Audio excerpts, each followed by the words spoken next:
Hello friends, आज हम बड़ी सोच का बड़ा जादू बुक का सेकंड चैप्टर बहाना साइट्स का इलाज कैसे करें ये टॉपिक हम पढ़ने जा रहे हैं। ये असफलता की बीमारी है।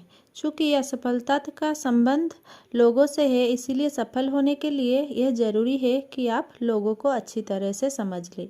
अगर आप लोगों को ध्यान से देखेंगे तो आप उनसे यह सीख सकते हैं कि ज़िंदगी में सफल कैसे हुआ जा सकता है, और ये सीखने के बाद आप उसे अपने जीवन में उतार भी सकते हैं।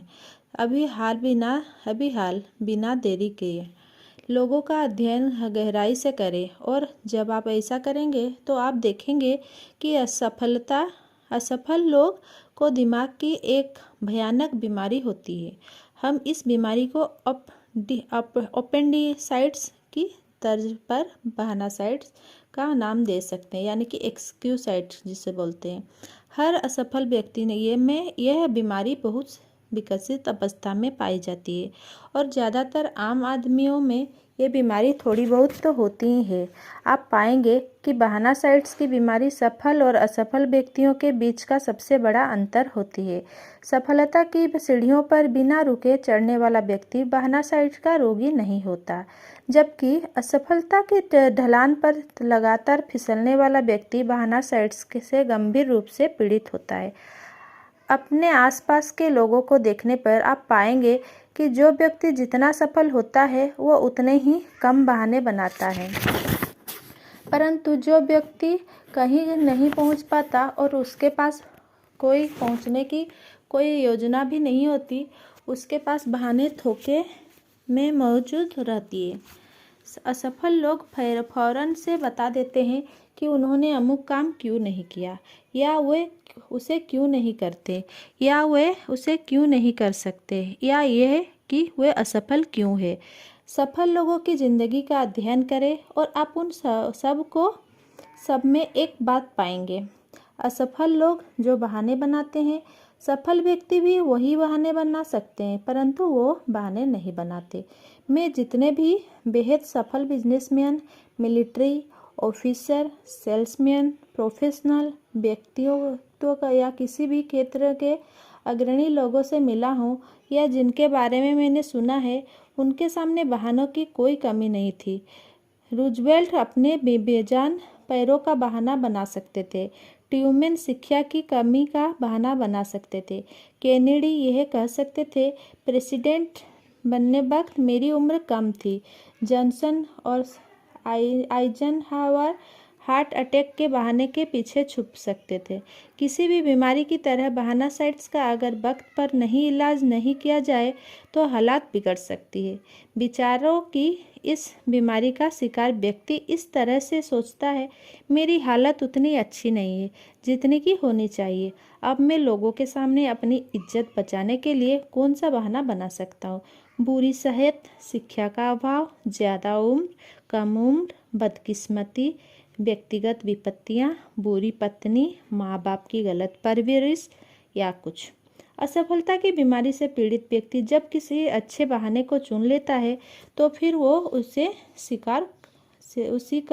कसकर जकड़ लेता है।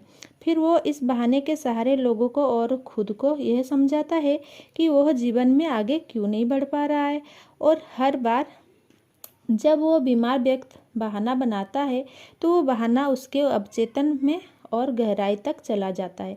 जब हम उनमें गहराव की खाब डालते हैं तो विचार, चाहे वे सकारात्मक हो या नकारात्मक, ज़्यादा तेज़ी से फलने फूलने लगते हैं। शुरुआत में तो बहानासाइट्स का रोगी जानता है ही नहीं है कि उसका बहाना कम बेश झूठ है, परंतु वह जितनी ज़्यादा बार अपने बहाने को दोहराता है उतना ही उसे लगने लगता है कि यही सच है और यही उसकी असफलता का असली कारण है। सफलता की राह में अपने चिंतन को सही दिशा में ले जाने के लिए सबसे पहले तो आपको यह कदम उठाना पड़ेगा कि आप बहानासाइट्स से बचाव के लिए वैक्सीन लगवा ले। ये इसीलिए ज़रूरी है क्योंकि बहानासाइट्स एक ऐसी बीमारी है जो इंसान को ज़िंदगी भर सफल नहीं होने देती। बहानासाइट्स की बीमारी कई तरह की होती है, परंतु मोटे तौर पर ये 4 प्रकार की होती है: सेहत का बहानासाइट, बुद्धि का बहानासाइट, उम्र का बहानासाइट्स और किस्मत का बहाना साइट्स। आइए हम देखें कि इन सब से खुद को किस तरह बचा जा सकता है। बहाना साइट्स के 4 सबसे लोकप्रिय रूप है। मैं क्या करूं, मेरी तबीयत ही ठीक नहीं रहती, ये सेहत का बहाना साइट्स है। परंतु सेहत का बहाना साइट्स भी कोई तरह का होता है। कोई लोग बिना किसी बीमारी के उल्लेख के यूं ही कहते हैं, मेरी तबीयत ठीक नहीं है लग रही है, जबकि कोई लोग अपनी बीमारी का नाम जोर देकर अंडरलाइन करते हैं और फिर विस्तार से आपको बताते हैं कि उनके साथ क्या गड़बड़ है। बुरी सेहत को लेकर 1000 बहाने बनाए जा सकते हैं और उनसे भी यह सिद्ध किया जा सकता है कि अपनी बीमारी के कारण आदमी वो नहीं कर पा रहा है जो वो करना चाहता है। अपनी बीमारी के कारण ही वो बड़ी जिम्मेदारियों का बोझ नहीं ले पा रहा है। इसी कारण वो ज़्यादा पैसा नहीं कमा पा रहा है। इसी कारण वो सफल नहीं हो पा रहा है। लाखों करोड़ों लोग सेहत के बहाना साइट से पीड़ित रहते हैं, परंतु क्या ज़्यादातर मामलों में यह सिर्फ बहाना नहीं होता? ज़रा एक पल के लिए सोचें कि बेहद सफल लोग भी उन्होंने ऐसा तो कभी नहीं किया। मेरे डॉक्टर मित्र मुझे बताते हैं कि इस दुनिया में कोई पूरी तरह स्वस्थ नहीं होता है। हर एक के साथ कोई ना कोई स्वास्थ्य संबंधी समस्या होती है।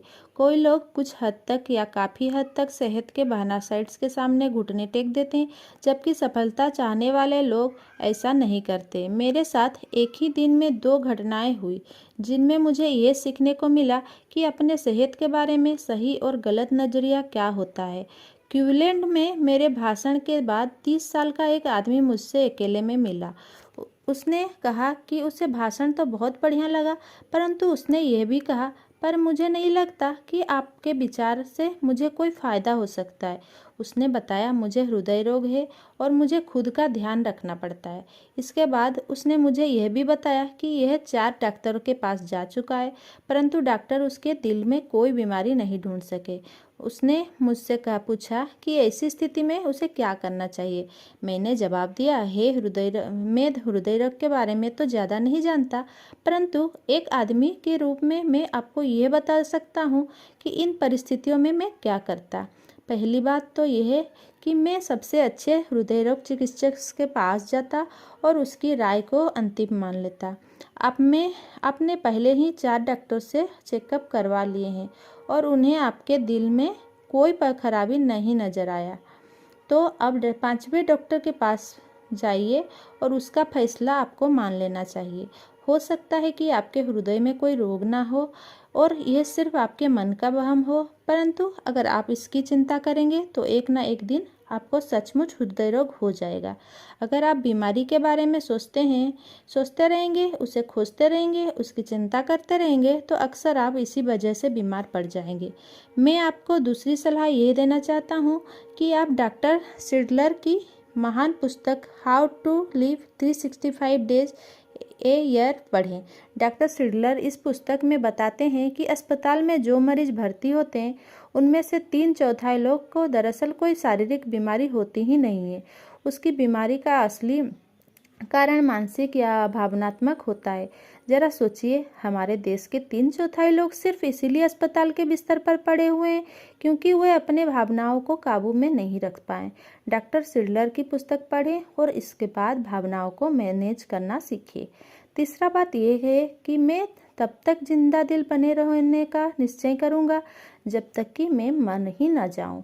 फिर मैंने इस परेशान आदमी को वही सलाह दी जो मेरे वकील दोस्त ने मुझे कई साल पहले दी थी। वकील दोस्त को टीबी था, परंतु इसके बाद भी वो वकालत करता रहा, अपने परिवार का मुखिया बना रहा और जीवन का पूरा आनंद लेता रहा। अभी मेरे उस वकील दोस्त की उम्र 78 वर्ष है। उसने अपनी फिलॉसफी बताई, मैं तब तक जिंदा दिल रहूंगा जब तक कि मैं मर न जाऊं। मैं जिंदगी और मौत को लेकर फालतू चिंता नहीं करूंगा। जब तक मैं इस धरती पर हूं तब तक मैं जिंदा हूं, तो मैं अधूरी जिंदगी क्यों जीऊं? मौत के बारे में चिंता करने में व्यक्ति जितना समय बर्बाद करता है उतने समय तक वो वास्तव में मुर्दा ही होता है। मुझे इस बिंदु पर चर्चा खत्म करनी पड़ी क्योंकि मुझे डेट्रॉइट जाने वाला हवाई जहाज पकड़ना था। हवाई जहाज में दूसरा अजीबोगरीबो परंतु सुखद अनुभव हुआ। जब हवाई जहाज आसमान में पहुंच गया तो मुझे टिक टिक की आवाज़ सुनाई दी। हैरानी से मैंने अपने पड़ोस में बैठे आदमी की तरफ देखा जिसके पास से वह आवाज़ आ रही थी। वो मेरी तरफ देखकर मुस्कुराया और उसने मुझसे कहा, डरिए नहीं, मेरे पास कोई बम नहीं है, ये तो मेरा दिल धड़क रहा है। मुझे ये सुनकर हैरानी हुई, इसीलिए उसने मुझे पूरी कहानी सुनाई। सिर्फ 21 दिन पहले ही उसका ऑपरेशन हुआ था जिसमें उसके दिल में एक प्लास्टिक बॉल फिट किया गया था। उसने बताया कि टिक टिक की आवाज़ कोई महीनों तक आते रहेगी जब तक कि नकली बॉल पर नया तक नहीं उग जाता। मैंने उससे पूछा कि अब वो क्या करने वाला है। और उसने कहा, मेरी बहुत सी योजनाएं। मिनेसोटा पहुंचकर मैं वकालत पढ़ने वाला हूँ। शायद मुझे किसी दिन सरकारी नौकरी भी मिल जाए। डॉक्टर ने मुझसे कहा है कि मुझे पहले कुछ महीनों तक सावधानी रखनी पड़ेगी, परंतु कुछ महीनों के बाद मेरा दिल बिल्कुल ब्रांड न्यू हो जाएगा।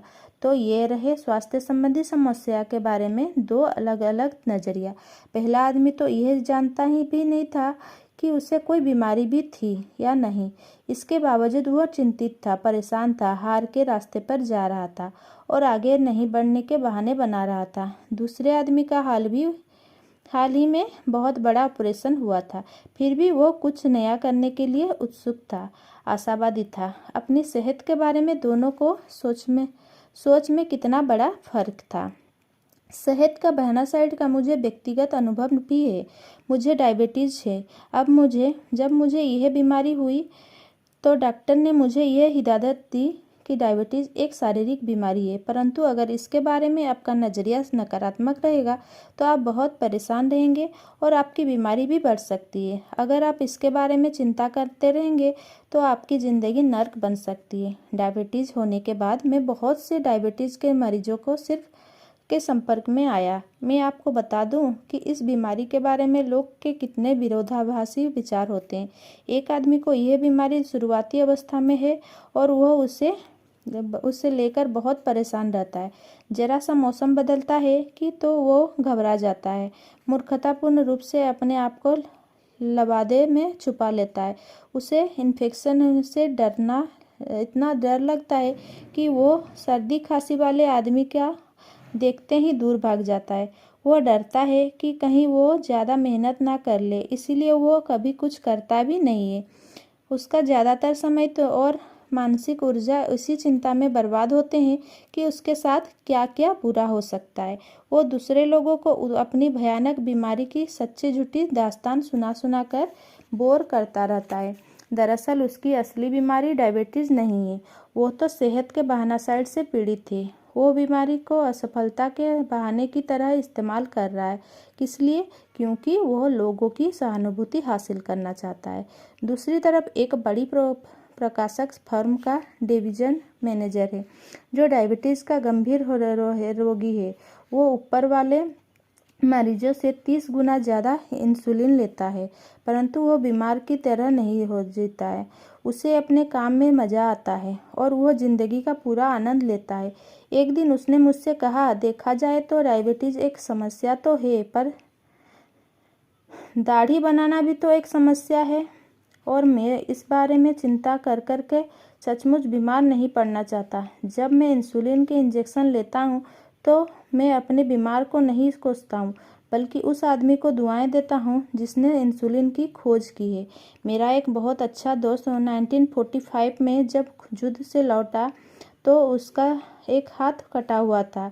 इसके बावजूद जॉन हमेशा मुस्कुराता रहता था, हमेशा दूसरों की मदद करता रहता था। मैं जितने भी आशावादी लोगों को जानता हूँ, जॉन उन सब से ज़्यादा आशावादी था। एक दिन मैंने उसके कटे हुए हाथ के बारे में लंबी चर्चा की। उसने कहा, मेरा सिर्फ एक हाथ नहीं है, यह सही बात है कि 2 हाथ हमेशा एक हाथ से अच्छे होते हैं, परंतु पूरे शरीर को बचाने के लिए अगर एक हाथ काटना पड़े तो यह महंगा सौदा नहीं है। और फिर मेरी जीवन शक्ति तो अब भी 100% बची हुई है। मैं इसके लिए कृतज्ञ हूँ। मेरा एक और विकलांग दोस्त एक बेहतरीन गोल्फर है। एक दिन मैंने उससे पूछा कि वह सिर्फ एक हाथ से इतना अच्छा कैसे खेल सकता है, जबकि दोनों हाथ से खेलने वाले ज़्यादातर गोल्फर उसके जितना अच्छा नहीं खेल पाते हैं। उसने मेरी बात का जोरदार जवाब दिया। यह मेरा अनुभव रहा कि वो सही रवैया और एक वाह वाला आदमी गलत रवैये और दोनों बाह वाले आदमी का हमेशा हरा सकता है। सही रवैया और एक बाह वाला आदमी गलत रवैये और दोनों बाहों वाले आदमी को हमेशा हरा सकता है। इस बारे में कुछ देर सोचें। यह न सिर्फ गोल्फ के मैदान पर सोचें, बल्कि ये जिंदगी के हर क्षेत्र में सोचें।